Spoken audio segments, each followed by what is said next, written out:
और शुरुआत करेंगे बड़ी खबर के साथ ही साथ आपको बताएंगे कि किस तरीके से ओवैसी ने मुस्लिमों को एक बार फिर से मस्जिदों की हिफाजत करने को कहा है। और बुलेटिन की शुरुआत बड़ी खबर के साथ करेंगे। तो देखिए, अयोध्या में किस तरीके से डैमेज कंट्रोल की रणनीति कांग्रेस की तरफ से अपनाई जा रही है और कांग्रेस की डैमेज कंट्रोल की कोशिश। आज अयोध्या के दौरे पर पहुंचे हैं तमाम बड़े कांग्रेस के नेता।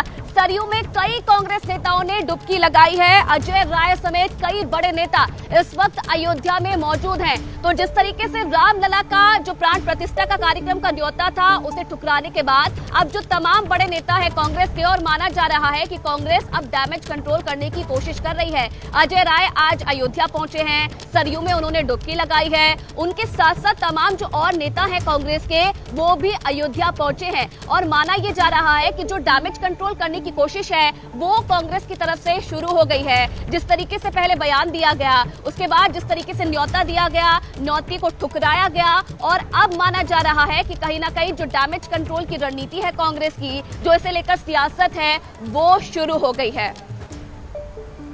और चलिए, इसी खबर पर और ज्यादा जानकारी देने के लिए मेरे सहयोगी जैनेंद्र कुमार सीधा लाइव हमारे साथ जुड़े हैं।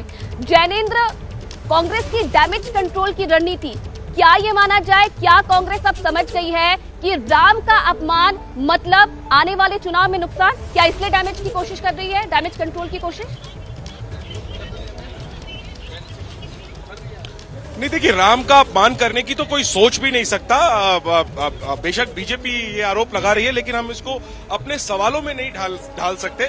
कांग्रेस बार बार ये कह रही है कि 22 तारीख का जो कार्यक्रम है वो चूंकि अभी मंदिर पूरा नहीं हुआ है, और जिस तरीके से वीएचपी और आरएसएस और बीजेपी की मशीनरी उस कार्यक्रम का आयोजन कर रही है, ऐसे में वो कार्यक्रम राजनीतिक हो चला है। इस वजह से ये दलील देकर कांग्रेस ने 22 तारीख के कार्यक्रम से किनारा बनाया। लेकिन जाहिर सी बात है, जिस तरीके से प्रोजेक्शन हुआ, जैसी छवि बनाई गई, कांग्रेस को नुकसान का एहसास हुआ। और जाहिर सी बात है कि आप धर्म प्रधान इस देश में जो धर्म के सबसे बड़े प्रतीक हैं, उनसे दूर नहीं हो सकते। और यही वजह है कि संक्रांति के शुभ मौके पर यूपी कांग्रेस के तमाम नेताओं ने अयोध्या का दौरा किया है, सरयू में स्नान किया, भगवान के प्रतिमा के सामने पूजा पाठ की। जाहिर सी बात है कि धर्म आस्था का विषय होता है, लेकिन भारत में जिस तरीके से धर्म को लेकर सियासत हो रही होती है, कोई भी पार्टी इससे अछूती नहीं रह सकती। और जाहिर सी बात है कि कांग्रेस तो ये रिस्क कतई नहीं लेगी, जबकि 2 महीने बाद लोकसभा के चुनाव होने हैं। तो इसी सिलसिले में कांग्रेस की इस यात्रा को देखा जाना चाहिए। अपमान आदि शब्द जो है वो जरूर बीजेपी इस्तेमाल करती है, लेकिन कम से कम हमें अपनी तरफ से ये बात नहीं कहनी चाहिए।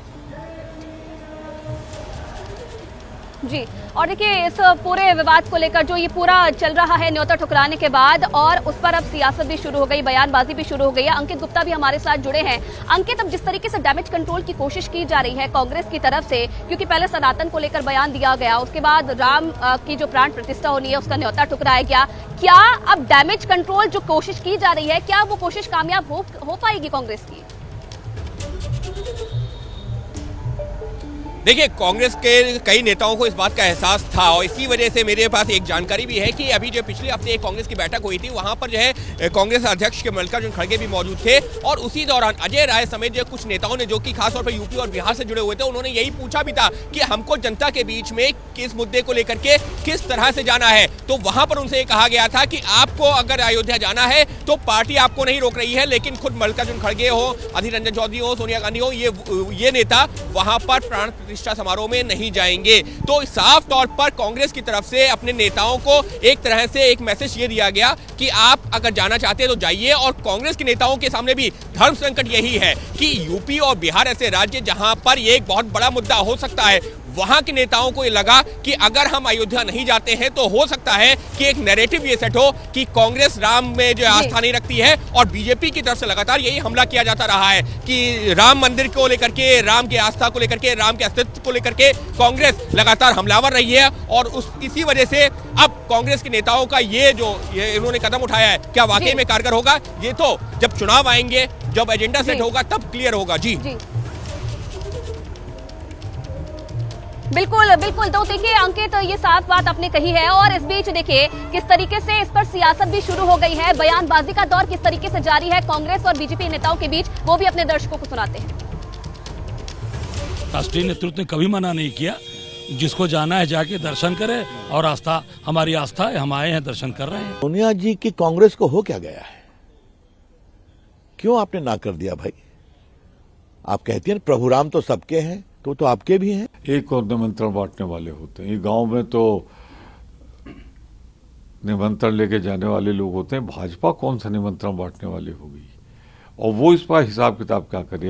जो प्रभु राम का नहीं हुआ वो कृष्ण का कैसे हो सकता है, और जो कृष्ण का नहीं हुआ वो यदुवंशी कैसे हो सकता है। और चलिए एक बार फिर से जैनेंद्र के पास चलते हैं। जैनेंद्र, जो ये डैमेज कंट्रोल की कोशिश अब की जा रही है कांग्रेस नेताओं की तरफ से, क्या ये इसलिए भी माना जाए क्योंकि इंडिया गठबंधन की कई जो दूसरी पार्टियां हैं उन्होंने तो न्योते को अपना लिया है। अखिलेश यादव को हमने जिस तरीके से देखा, न्योता उन्होंने अपनाया है और ये भी बात कही है कि 22 तारीख के बाद वो अपने परिवार के साथ दर्शन करेंगे। तो ये जिस तरीके से अलग अलग राय इंडिया गठबंधन में पार्टियों की देखने को मिल रही है, क्या उसके बाद माना जाए कि कांग्रेस अब डैमेज कंट्रोल में जुट गई है?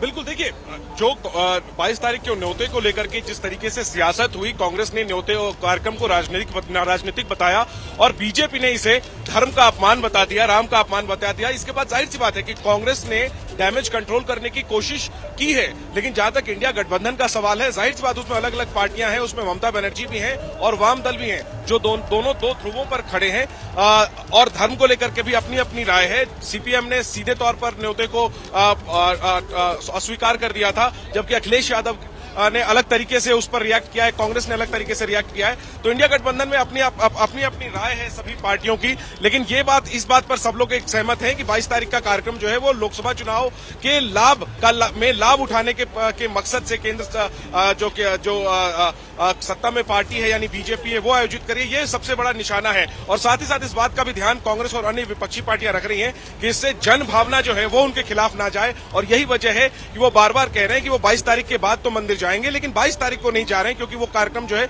वो चुनाव के मद्देनजर आयोजित किया गया है, वो भी अर्धनिर्मित मंदिर में प्राण प्रतिष्ठा का कार्यक्रम किया जा रहा है। लेकिन साथ में जो सियासत हो रही है उसका एहसास है कांग्रेस को और अन्य पार्टियों को भी, इसीलिए आज तमाम कांग्रेस नेता राम मंदिर पहुंचे और आने वाले दिनों में भी हम ये सिलसिला देखेंगे।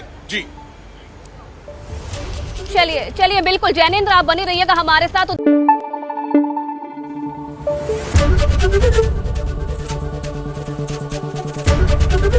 एबीपी न्यूज आपको रखे आगे।